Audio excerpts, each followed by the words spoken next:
सो अभी मैं जस्ट बाहर आया था। देखो ये जो जगह है बहुत अच्छा लगा मुझे। बहुत देर तक मैं फ़ोन नहीं चलाया।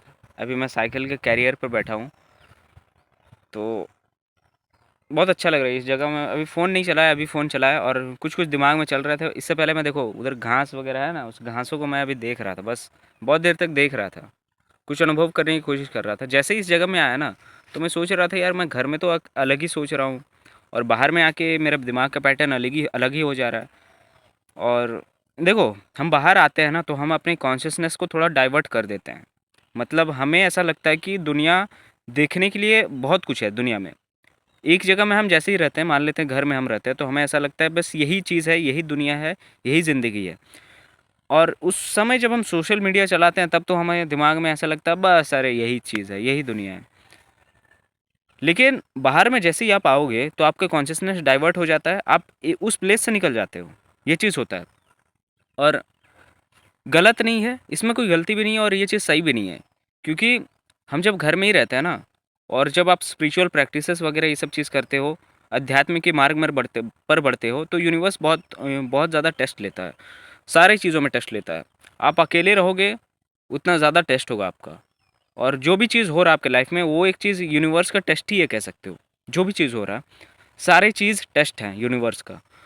तो आप जब अकेले रहते हो और खासकर आप जब स्पिरिचुअलिटी के मार्ग पर चल रहे हो तो आपको कोई फ़र्क नहीं पड़ना चाहिए, क्योंकि ये भी एक तरीके से टेस्ट है। और स्पिरिचुअलिटी के मार्ग पे अगर आप चल रहे हो तो आपका कॉन्शियसनेस यहाँ पर अकेला रहेगा ही। आपका कॉन्शियसनेस और ज़्यादा गहराई में जाएगा, मतलब चीज़ों को समझेगा, अच्छे तरीके से समझेगा, पैटर्न्स को समझेगा। तो इसीलिए जैसे ही मैं अभी बाहर आ गया ना तो मैं यहाँ पर पैटर्न्स को समझ रहा था कि क्या हुआ मेरे साथ, मेरे दिमाग में हुआ क्या, मेरे कॉन्शियसनेस में हुआ क्या। घर में तो मैं बहुत सारी इन्हीं सारी चीज़ों के बारे में सोच रहा हूँ और जैसे ही बाहर आया तो ये सब चीज़ थोड़ा डाइवर्ट हो गया। अच्छा लगा, प्लेस भी अच्छा है। तो हुआ क्या मेरे दिमाग के साथ, मैं ये सोच रहा था। तो जवाब मुझे मिला कि यही मिला जवाब जो मैं अभी तुम्हें बताया, कि हमारा कॉन्शियसनेस डाइवर्ट हो जाता है बाहर में आने से। लेकिन इसमें थोड़ा सा गलती ये है कि हम उस चीज़ में हमें उस चीज़ में डूब नहीं जाना कि यही सत्य है, यही चीज़ है। अब मैं यहाँ पर हूँ, अब मैं कोई और बड़े शहर में जाऊँगा तो मुझे लगेगा कि ये दुनिया है। अब मैं बाहर आया हूँ तो मुझे लग रहा है ये दुनिया है। अब कोई इंसान घर में रहता हो तो उसे लगता है यही दुनिया है। अब कोई इंसान फॉरेन में रहता है, फॉरेनर्स में रहता है या फिर कहीं पर भी, तो उसे लगता है यही दुनिया है। तो वो चीज़ होता है, हम एक बार में सारी जगहों पर प्रेजेंट नहीं रह सकते। मेंटल तौर पर ये चीज़ है। और बैठे बैठे मतलब ऐसे ही इधर देखते देखते और एक चीज़ मेरे दिमाग में याद आ गया था। वो चीज़ मैं तुम्हें बताना चाहता हूँ, शेयर करना चाहता हूँ। जब मैं ऐसे ही सेकंड थर्ड क्लास में था ना, तो देखो जैसे मैंने तुम्हें बताया है वीडियोज़ में कि मैं सोचा बहुत ज़्यादा करता था चीज़ों के बारे में।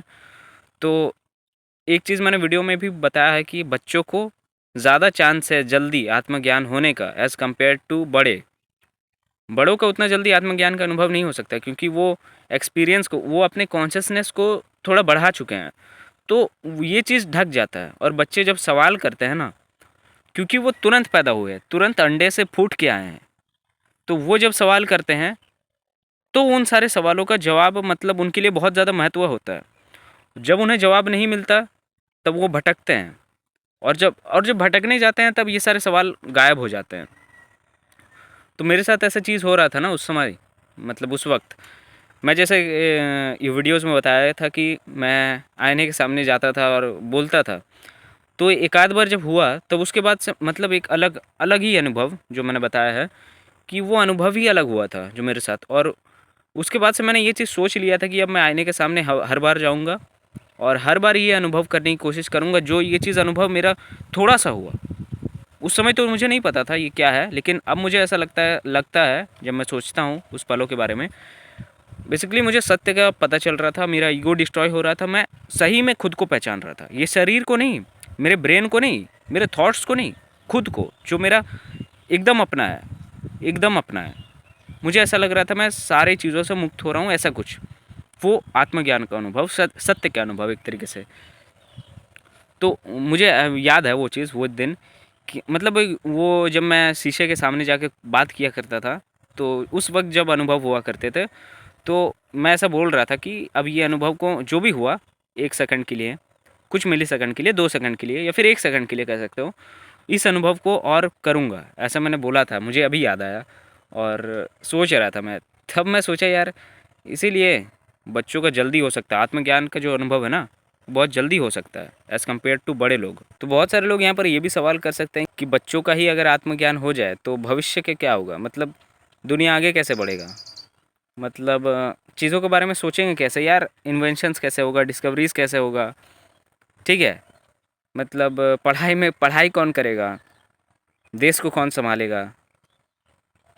खैर, अगर इन सारी चीज़ों को हटा करके, इन सारे सवालों को हटा करके अगर हम बच्चों को सही में उनके सिर्फ सवालों के जवाब दें तो बहुत कुछ हो सकता है।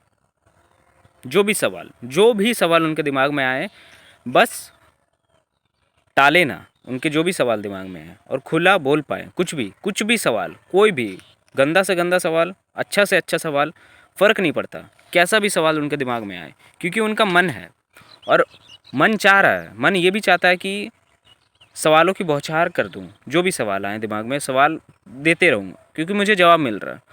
और उस वक्त अगर बच्चा ये भी सवाल करता है कि मैं कौन हूँ, मैं कहाँ से आया हूँ, हज़ारों साल पहले कहाँ था, अभी तो मेरा बस 4-5 साल हो रहा है, 6-8-9 साल हो रहा है, तो इससे पहले मैं कहाँ था, 9 साल 10 साल पहले कहाँ था। तो ये सवालों के अगर जवाब दिया जाए, बता दिया जाए, तब क्या होगा, तब क्या बच्चे छोड़ के चल जाएंगे सब कुछ चीज़, मतलब सभी को अगर आत्मज्ञान होने लग जाए तब काम कौन करेगा। दरअसल ऐसा नहीं है, मेरा ऐसा लगता है, क्योंकि इस चीज़ को गहराई से समझो, सबका सबका brain, first of all brain भी मैटर करता है, सबका दिमाग भी मैटर करता है। जैसे अगर हम बात करें सिर्फ भगवान बुद्ध के बारे में, तो ऐसा ज़रूरी नहीं कि उन्हें आत्मज्ञान हुआ था या फिर उन्हें पता चल गया था आत्मज्ञान के बारे में, तो सिर्फ उन्हें ही पता चल गया था, उसके अलावा और किन्हीं को पता नहीं चला था, ऐसा नहीं हो सकता। अब बहुत सारे लोगों को पता चल भी गया होगा जो जिसके बारे में हमें नहीं पता, जिनके बारे में हमें नहीं पता, ठीक है, जैसे योगीज़ वगैरह, बहुत सारे लोग, ठीक है, इन्हें भी हो गया होगा, तो हमें सारे लोगों के बारे में थोड़ी ना पता, अब किन्हें हो रहा है किन्हें नहीं हो रहा है हमें कैसे पता।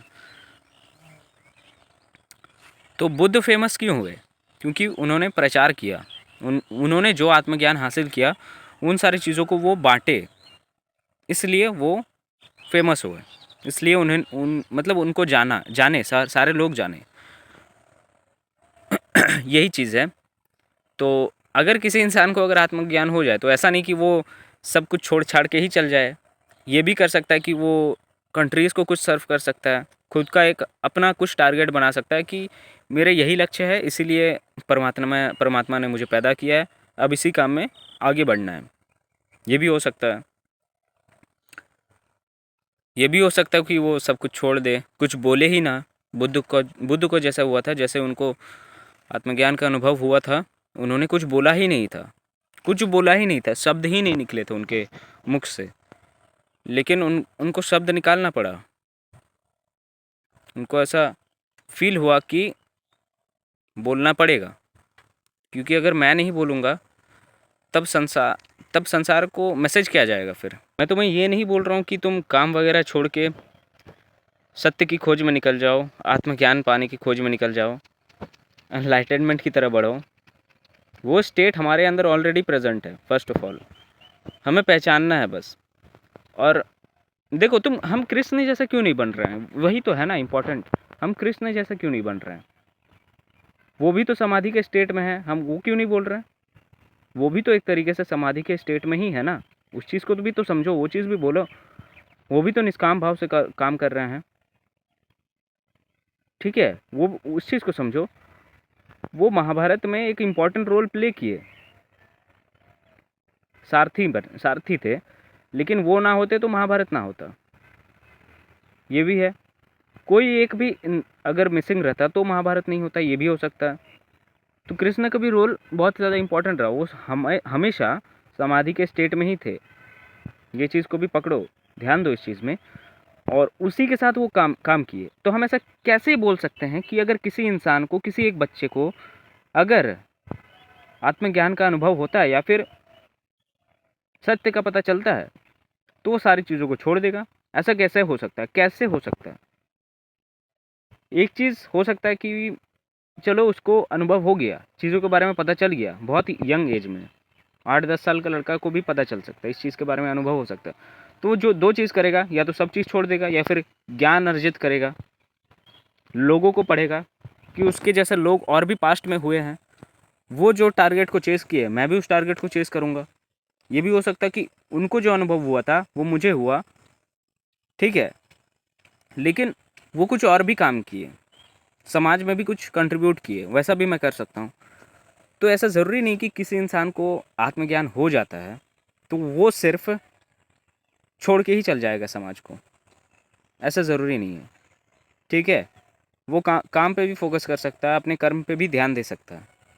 ये चीज़ को मैंने अभी जस्ट सोचा, नोटिस किया, ये चीज़ भी हो सकता है। अब अगर मैं एग्जांपल वगैरह दे दूं तो समझेंगे कि एग्जांपल क्या दे रहा है, खुद पे ही अप्लाई कर, खुद समझ पहले, दूसरों को बाद में समझाना। मेन एक इम्पॉर्टेंट चीज़ ये है कि हम उस स्टेट में हमेशा के लिए नहीं रह सकते हैं।